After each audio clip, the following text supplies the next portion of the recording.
thing you talked about, the connection between parents.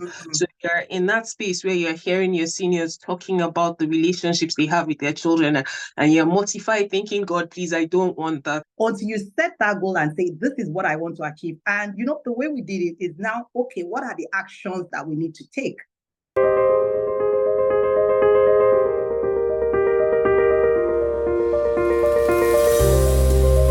I now have the pleasure to introduce our guest for today. I've got Temi Olajide with us today, who's kindly obliged to be here with us and talk about her experiences and share with us. So when I was thinking about this session, I explained to Temi that what we do in thriving in the NHS is that we look at our experiences and the struggles that we've had, and we want to make it better for others. We don't want people to go through the same problems over and over again. We want to put the information out there so that people don't have to struggle to find out about things that they could have avoided to have a better life.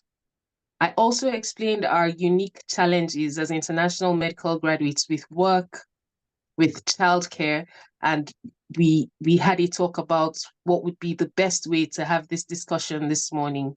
So I'll talk about Temi a little bit more, how I've come to know her and how she supported me over the years.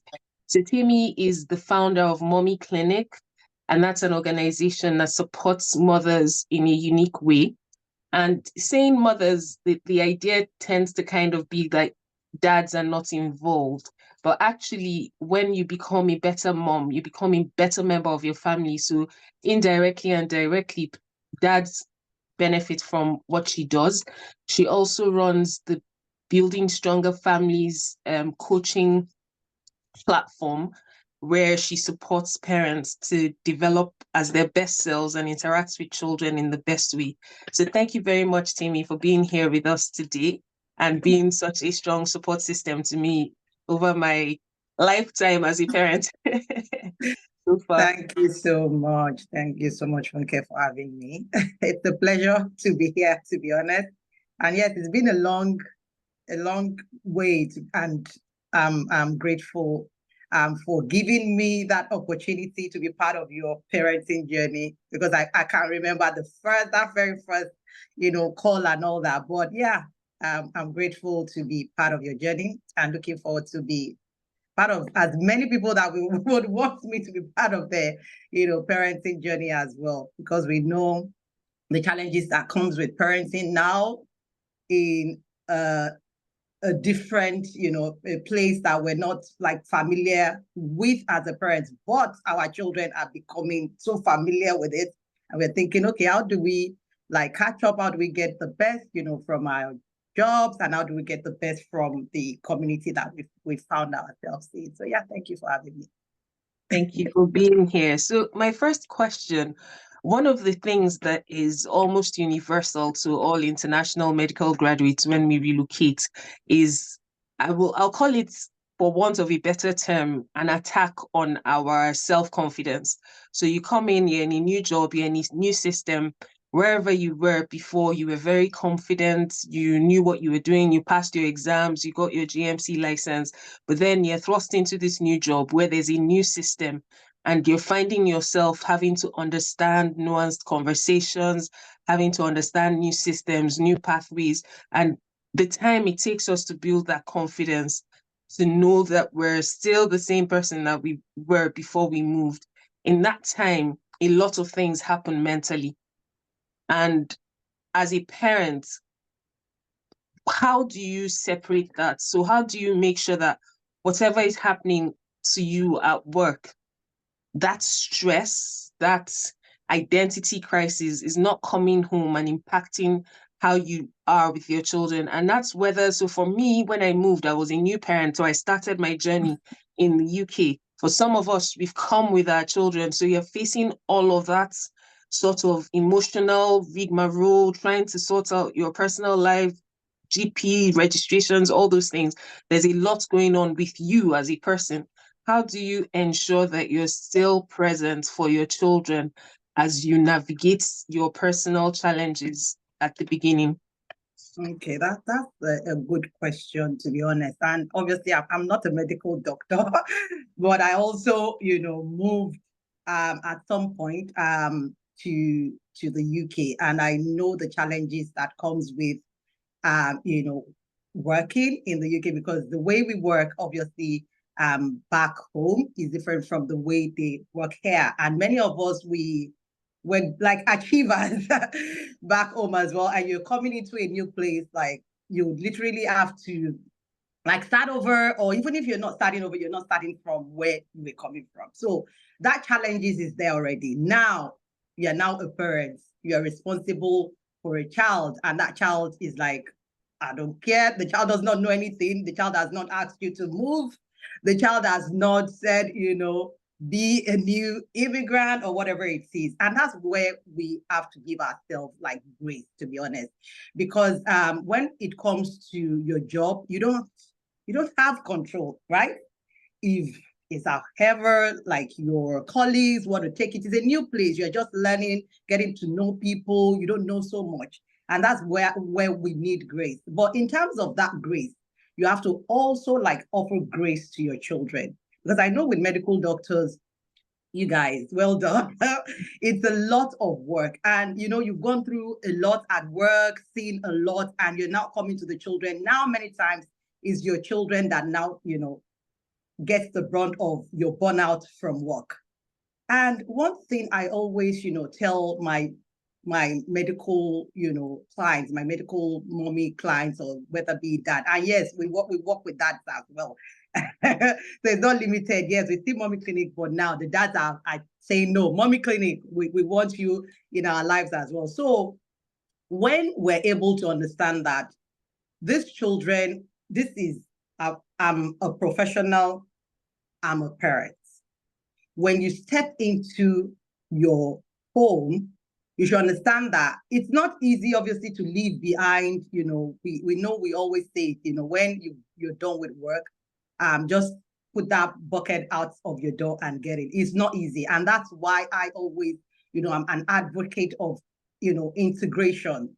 Yes, it's okay to bring that life because it's your life, it's part of you, it's your profession, right?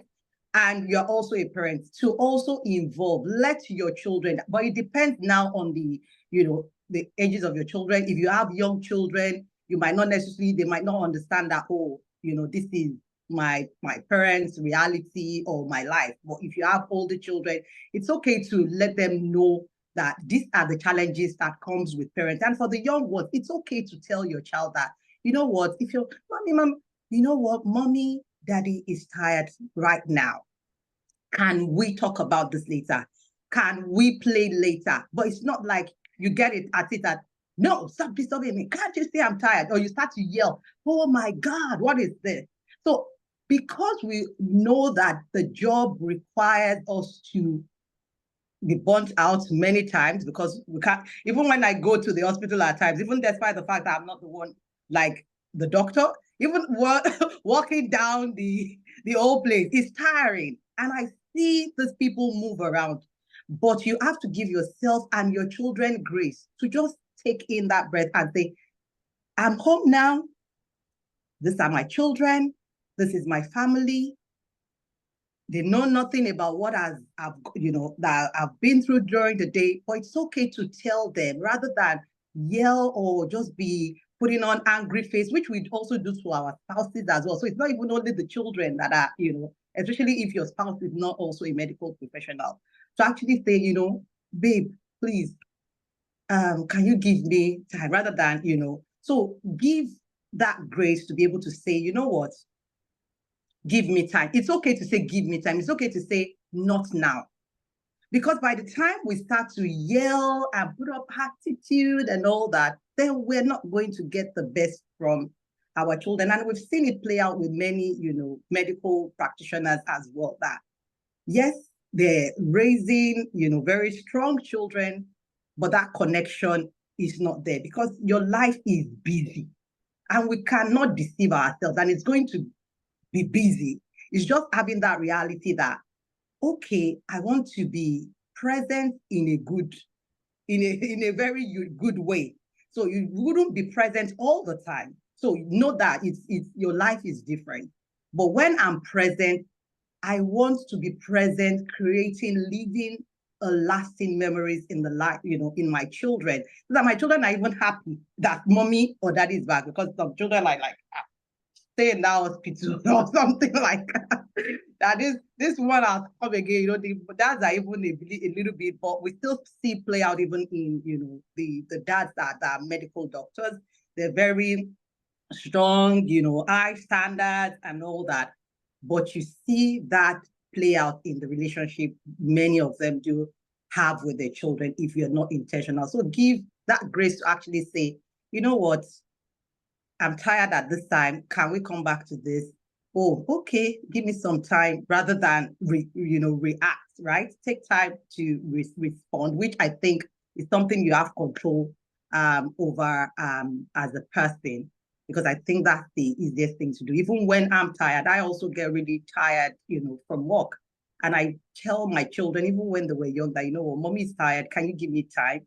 And they're like, okay, so because I understand that they did not tell me to get the job, they didn't tell me to become a medical doctor, they didn't tell me to become what I, So, but many times we do not always put ourselves in that shoes. We just want everybody to understand that I've been busy all day, I'm tired, and you guys should understand. No, especially children, they can't understand. Even your spouse wouldn't understand your realities, except the person is a medical doctor, right?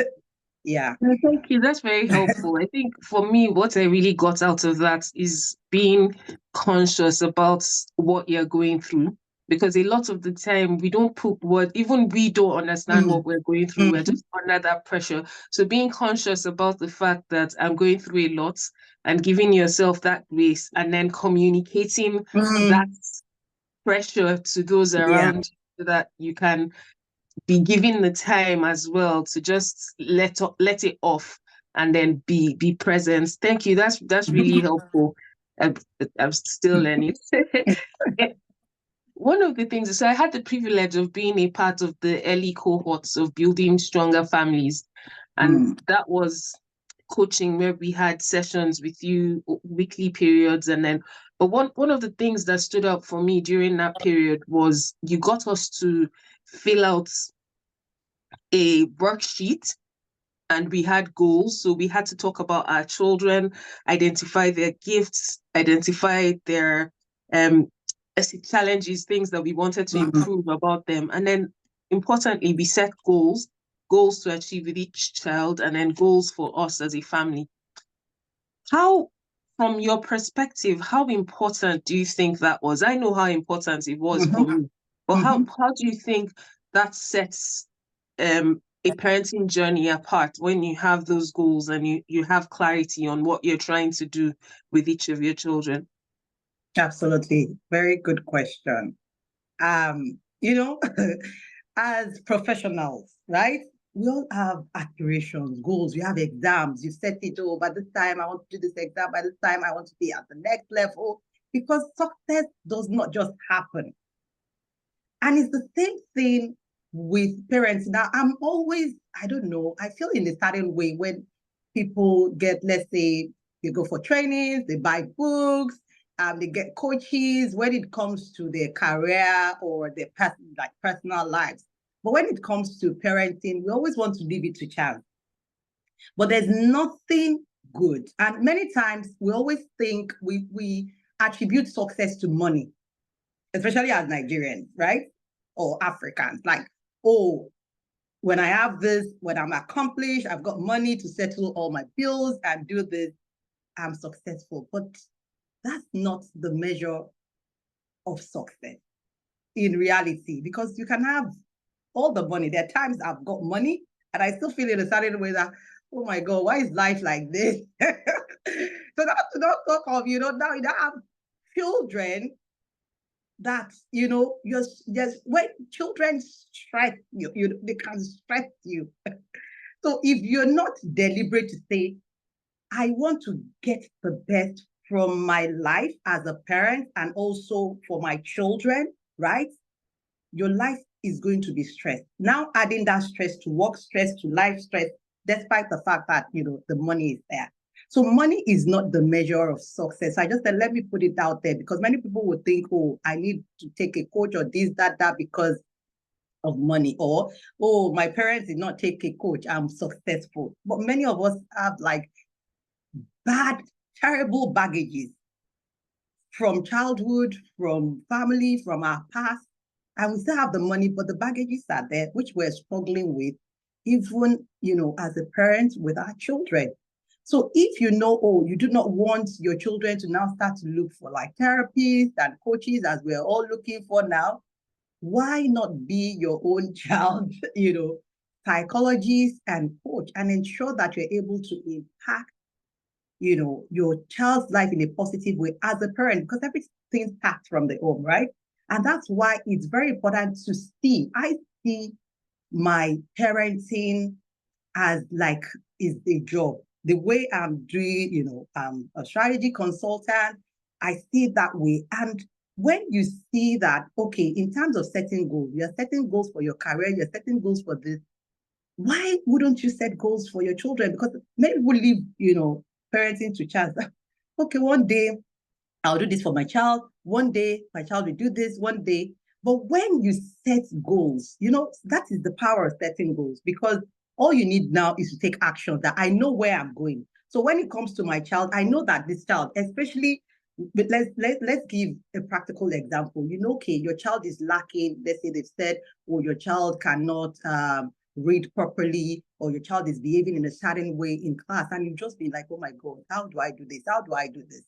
But until you say, okay, it's my goal to ensure that my child is able to read, or is my goal that I ensure that my child is able to achieve this, at least let's even assume that you are not even saying it, but you are getting feedback regarding that. Until you set that goal and say, this is what I want to achieve. And the way we did it is now, okay, what are the actions that we need to take? So, but that's what, when you have goals, it's measurable, it's timely, you're able to achieve it in a quicker time, something you could have sorted for your child in, let's say, 3 months, 5 months. It can take you 3 years just because you do not know how and because you're leaving it to chance.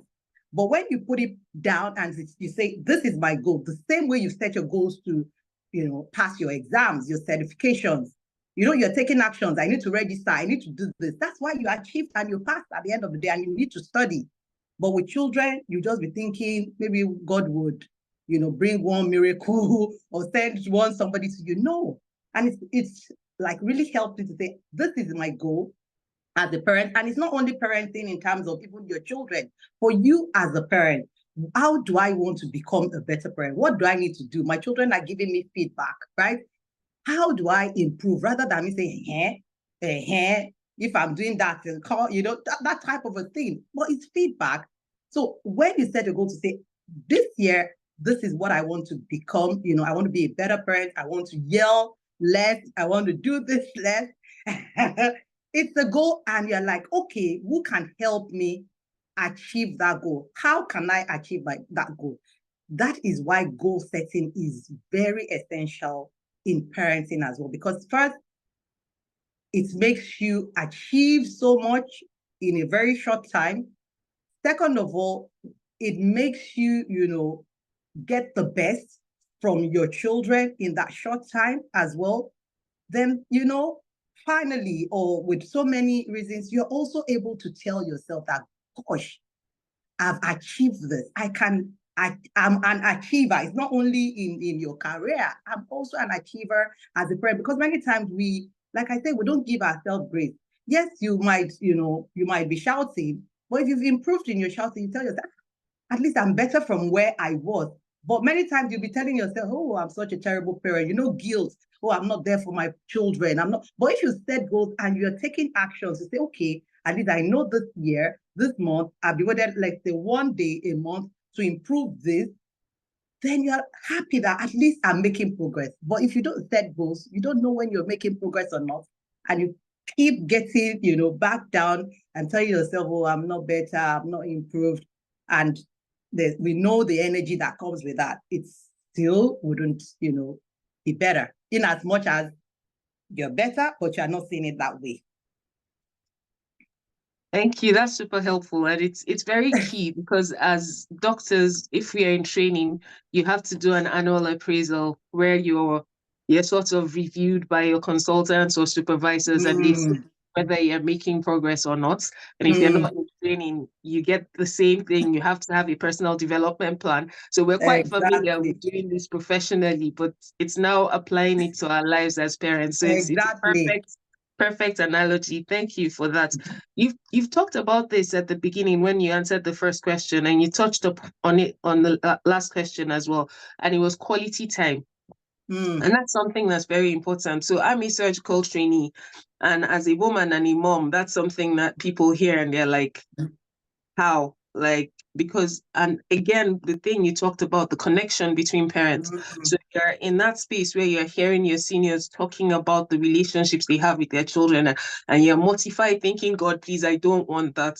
So one of mhm, the things that was also key to me, and one of the things that attracted me to what you do, is that quality time. How do I make the time I spend with them matter? How do I make it count? How do I make it so that mm, we're creating memories? One mm, of the things you got us to do as part of that was to remember to take pictures with crazy faces, which is funny and fun, and we still do that. But can you talk about quality time and just to share with people who are on here, mm, um, what it means, what it can look mm, like, and how to maximize that, especially as you've alluded to several mm, times, which is our reality. We are busy, mm. and the Exactly. time we get with our children is not as much as we would like. Exactly, exactly. So like I would always tell parents, obviously as a child psychologist, children, they don't want to be with us all the time. It's not like even in as much as they might be going around, mommy, mommy, mommy, that is following you, it's not necessarily that it's because maybe they want some sort of attention that they've not gotten. But you see, many of them, if they've gotten what their attention, they can just sit around you, but it's not like they want to stress you out all the time. So what I always tell very extremely busy parents, because I understand, everybody's reality. I also face that reality to let the world might be saying, spend time with children, create memories. But what we forget is it's not about the quantity of time you spend with your children, it's the quality. So I usually give this example. I remember vividly when my daughter was, I know she wasn't more than like 4 years old or something like that. So I was in the house, we were together and all that, I was doing stuff. And, she came to me, oh, mom, can we, watch some certain, TV program together? And I was like, we've been together all day. Okay, I said, okay, we'll watch it, but we've been together all day. She now said, Mom, we've been together all day, but you've been working on your computer. We've not spent time together. And imagine like a 4-year-old. I know she was between 3+ or something. For her to just say it in that way. And I was just taken aback that because I was thinking that we're together, we're having fun, right? But that from that day, it struck me that it's the quality of time. And that's me, even with the child, not to talk of the person, that you're at work all the time, and you cannot, deceive yourself and say, oh, I'm busy, I'm busy. We still need to spend time, but prioritize quality of time. And what I always encourage, very busy parents is that look at your reality. If it is just once a month, you cannot say you are busy 24 hours in 30 days. It's impossible. I know you work shift and all that. There are days that you're free. Yes, you might take that day or you want to rest or do some other things, but your children are also priority. To say, okay, how do I make this time count for my child? And it's taking that bucket, it can be 20 minutes. Look at your own reality. If once a week can work for you, I always recommend at least, bi-weekly, like once in 2 weeks, at least to reconnect, with your child. And it can be a baby. So it can be a baby, whatever age, whether 10, teenagers or whatever it is. Look at that time and you can give yourself grace by saying, let's start with, let's say, maybe 15 minutes in 2 weeks or a week or weekly or something like that. Or if it is bi-weekly, let's start with 30 minutes. And that 30 minutes, is quality time based on what the child wants to do with you. Because many of us will want to say, oh, I want to take you here, I want to take you here. Have you asked your child, right? Even with the babies, they are very easy to please, to get on the floor with them, be crawling around, tickling them, playing and all that, and leaving your phones and all that, and say, okay, this 30 minutes cannot be so bad. You cannot be busy to the point that 30 minutes of your time cannot be for your little one to do tummy time. Now, not to now talk of a child 2 years old that can actually say, okay, this is what I want. What do you want? You want to do paint with daddy or mommy, or maybe go ask the child, how do you want to spend time, with me? And that is what quality of time is. Not about what you want to do because you have control of whatever you want to do, but the children want to do something special with you at each time. And trust me, that is so memorable when your children can remember that, oh, I said I wanted to watch one TV, let's say program, something very funny. It can be silly. You just be pretending and say, even if it's not for it, and you'll be asking questions, hey, what happened there? Oh my God, those are the things that thrill, children, to see that, okay, you actually care about them. If nobody thinks you care about them, they would not care about you. These children are, they can appear like, oh, they love you and all that now because they're depending on you for food, for everything. But we should always ask ourselves, when they don't depend on us, they don't need us for anything again, would they still care about us, guys? Some people, even you are sending money to your parents, you are even upset. Like, why would I send money to you? What did you give? Yes, you sent me to school, and here, what else did you give me? Did you add to the quality of my life? Did we create any connection? Your children should be happy to give to you. If it's like you are thinking, oh my God, you see your parents text like, oh my God, no, it should be like, oh my God, my mommy, needs me. Oh, what should I give? And that's what should guide our decisions to say, and it's the quality of time.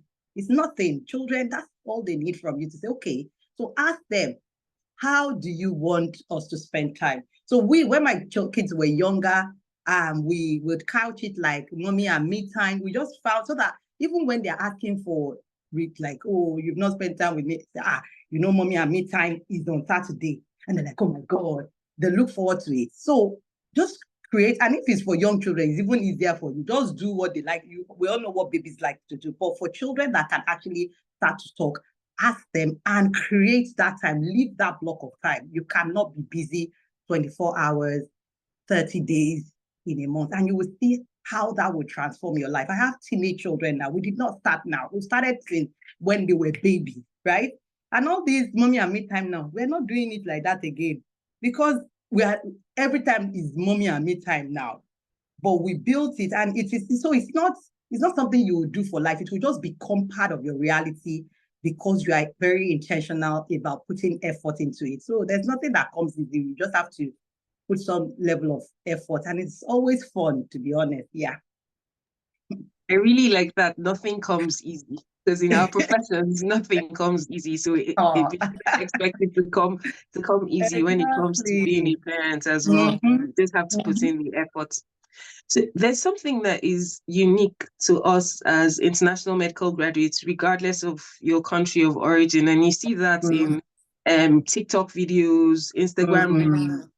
It's the same sort of reality. And it's the fact that the way we were brought up is different from what our new society accepts. And getting into that, because as adults, all we know about parenting most of the time comes from what we experienced as children. So when it comes to, and you see some really horror stories about people losing licenses because of their interactions with their children, people having their children taken away, and really horrendous things that I think, with the knowledge that we know is available and the support that is available, we can get to that point where we can find a balance between discipline in the way that our expectations and our values are upheld without applying the discipline in the way that most of us were brought up. So what are your thoughts about that? Because I know you have very strong feelings about this. You know what? First of all, irrespective whether we've come from somewhere, we're here now. because we don't know where we would also find ourselves, in the nearest future. I always tell parents, raise your children for the global world. What will be acceptable in any part of the world, right? Raise your children that way. So if we know that in some part of the world, they don't accept yelling. Yelling is like emotional abuse or verbal abuse or something like that. In some part of the world, using some sort of words on your children is verbal abuse. In some part of the world, when you spank your children is also physical abuse in some part of the world. But so when you are able to see that, just learn like what, even as a person, we know what is wrong or right. As a person, let's even take the fact that we're not parents. Is it good to shout? If somebody is shouting at you, will you be happy? Nobody's happy. If somebody slaps you, would you be happy? I genuinely tell, this thing is very easy. If somebody pushes you or, spanks you or something like that, or beats you, would you be happy? So why are we doing it to children? Because we think they are our children. We have responsibility that, okay, and the responsibility you have is to guide, train, teach them. We're not giving them to do stuff on irrespective of your religion, and you come saying all sorts of things, right? Because so when you think that, what will I accept this to be done to me? If you can say no to that, then you should not treat your children that way. Because when you treat your children that way, you are teaching your children that is how people are meant to be treated. And it becomes a vicious cycle. And we're complaining that. When the people are complaining, I'm like, we're all contributing to this until we learn and stop it. I should be able to learn to communicate. If I'm learning to communicate with you in a very respectable manner, irrespective of the fact that you're driving me crazy. Many times your bosses are driving you crazy. Will you be shouting and say, get out? You will control it. Why can't we control it? But we expect our children, and these are children that their brains are not even well formed or developed to make decisions. And we're still judging to say, you should be able to understand like this. When you are telling that boss that is already an adult that, you're giving the boss that, maybe it's me that did this, maybe it was because of this. But you cannot give your children that grace to say, maybe this child spills this because I've not taught the child this. Maybe the child is saying this because I've not, maybe it's because me, this is how I also communicate with the children, right? So first of all, raise your children for global, because you don't know where you find yourself. You can find yourself somewhere else and they will say, this is how they don't accept your children to be raised in this way. So first that way, and communicate that way. I see parents, I've seen parents, when they're telling me, oh, Temi, we are having sessions. I don't understand my child. They're saying they want to have boyfriend, girlfriend at age 8 years old, 7 years old. And they will now say, the child will say, but mom, we can have, it's in Nigeria that we cannot have. Do you get? Because that's they've told them, in Nigeria, in our country, in our culture, you cannot have boyfriend and girlfriend. Whereas your standards should be for any part, anywhere you find yourself. So when you're communicating with children, don't say, oh, because you're in the UK, don't be using that word. Because you're in the UK, you cannot do this. Because you can't do this, because that is how it's not meant to be done. So that when they find themselves anywhere, they know that is not what is acceptable. Oh, you cannot start to date now because you might be distracted, you might be this, not because they are in a country in Africa or because they are now in the UK, they can now start to date. So when we are speaking with children, we should be clear with our expectations, because we are teaching a generation and their brains are not, they can't think and say, oh, mommy or daddy said this because of this. No, they are not, their brain is not there. So it's yours to say, this is why we're not doing this, not because it's location based or whatever it is, because that is what you stand for. Maybe it's your own family values, and that's why it's good to have family values. This is our own family values. So irrespective of where you find yourself in this world, we do not do this, not because we're in the UK or we're in and that is the foundation. So if we can even deal with that, anywhere you find yourself in, irrespective of that, would help you. Then let's now come back to, okay, this UK that we're in now. When you get to a place, you already know the rules. We all know that they frown at, spanking, treating children in an unjust way. But we don't want to unlearn. We say, it's our culture. I cannot take disrespect. How would my child be talking to me like this? How would my child do this? Or because you've not also been trained, you've not also opened yourself to learn that, okay, I'm in this new place. Let me go and learn how they operate in this new place. It's just like when we find ourselves in a new organization. You would not say, oh, because I've worked here before, you would not bring that same energy. They're going to say, what is all this rubbish? It's the same thing with parenting. We're now in a new place. How do they operate here? Who do I need to get to help and support me learn the right way? But many times we don't want to do that. So when we're able to say, okay, how can we learn? How can I unlearn? I've heard people, on trains say, that we should not spank. God forbid. How would I not spank? It's not my child. They spank. And you now know what? Some of them, you would spank and you now be telling your child, if you tell them, if you do this, what exactly are you teaching that child? To lie? And the child, so how will the child still listen to you? The child will just listen to you out of fear that, okay, let me just manage. By the time the child gets to teenage age that they can do their stuff, they would even tell you, if you spank me, if you do this, I'll report you, I'll do this. Except you've built the right value. That's when your children would not do that. And that you're also a good role model. You have not taught the child to lie. So if you are spanked, it's better you say sorry. You too, why did it not to say, if you now go to school, they are doing this. You've already planted. The child already knows, I know where to get this person. I know at school, it's very innocently, they ask these children. They will not say, how are you? You're looking sad today. What happened to you? I've seen a child came to me. The child had a court and told me, Auntie, Sunday school, Auntie, I have a court. I did not ask that child, though. The child came to meet me. I said, imagine that same child. The child will go to school. I said, court that she was responsible for. But if she goes to school and say court, they say, court, what happened? And obviously what she did, she was not meant to be using that type of stuff even as a young child. So they're going to call out the parents and say, why would you allow your child do this because you want to teach the child how to cook? Anyway, I had a conversation with the mom and all that. She was like, she did not tell her to do it, blah, blah, blah. But I'm just telling you that, and children are like, they're like blank plates. They're very, that's why it's a bit like children. They will just say, I'm sad. Mommy did this, daddy did this, right?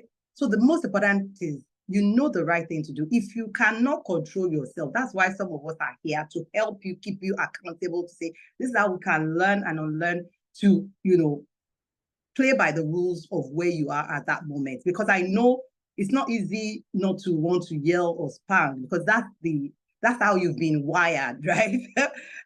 So there's things that we also need to work and do to ensure that we take control of our emotions at the time, to be able to get the best from that situation and still not lose ourselves, right? We don't want to, obviously our culture is great, right? We want to be respected, and you can be respected without, it's not until you've shouted or you've threatened a child that you would be respected.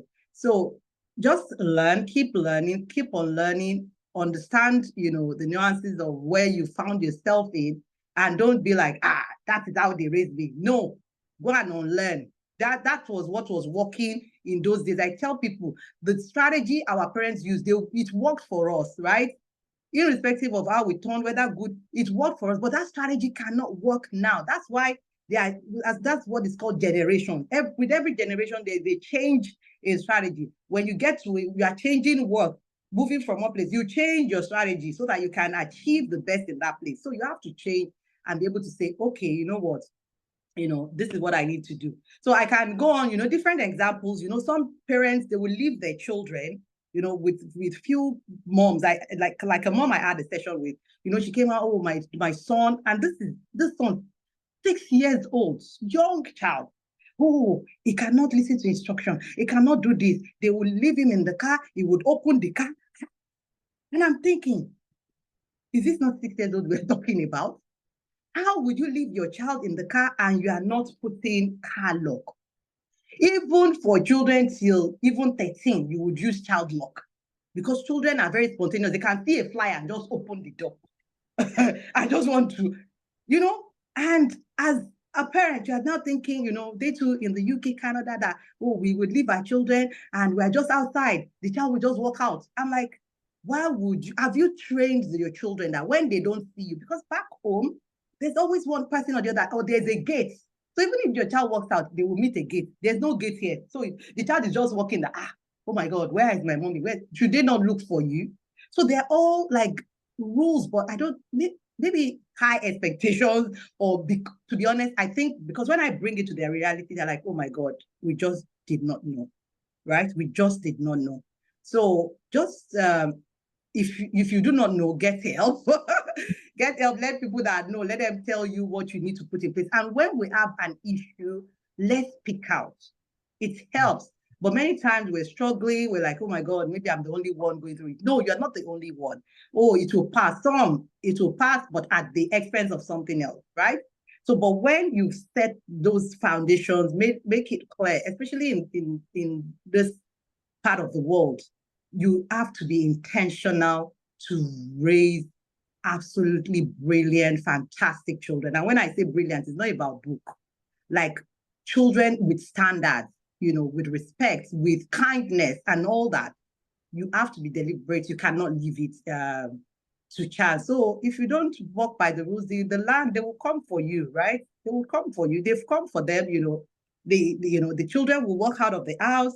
Somebody would see them. The police would now start to come and start to question why, who left the child, and they'll say, it's just 5 minutes. So I just stepped out to my neighbors just to say this.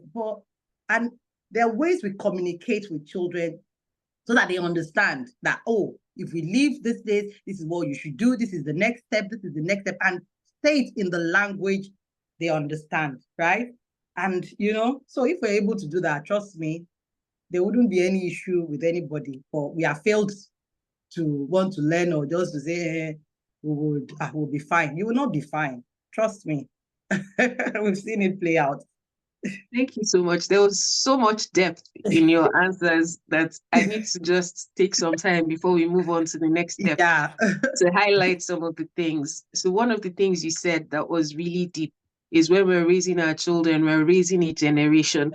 And that really, it's not about this child, it's about a whole generation and their interactions. You also talked about our children mirroring our behaviors. So if we're seeing our children behave in ways that are unsatisfactory, we have to check what we're doing to make them behave like that. I found that really profound, because there are times when you look at the child and you're like, this person is not doing this. And then you have to look at yourself as well. So those are two really key things that stood out. But that whole answer was very in-depth, and I think there was a lot of value in that.